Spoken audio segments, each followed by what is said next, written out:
This is the Lone Crater YouTube. We hope this video helps. You'll start by confirming permissions and stopping sync. Open Settings or System Preferences now. Locate accounts or apps so you can remove the client. Once done, quit Google Drive from the system tray or menu bar. Make sure sync shows idle or paused. If files remain unsynced, copy them to a local folder.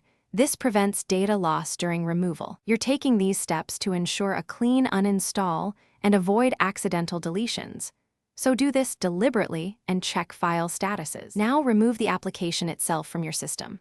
On Windows, go to Settings, Apps, find Drive for Desktop, and click Uninstall. Follow prompts. On Mac OS, drag the app from Applications to Trash and empty it to complete removal. For Linux or other setups, run the Package Manager remove command or the vendor's uninstall script. Make sure the app isn't running during removal.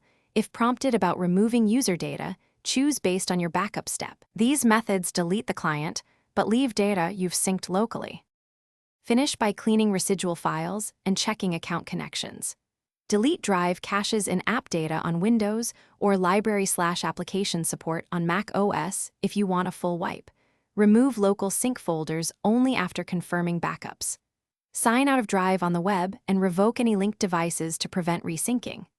If uninstallation fails, restart the computer, reinstall the latest Drive client, and then uninstall again. Or run the provider's cleanup tool.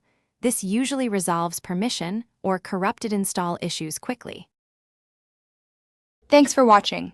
Consider subscribing if we helped you.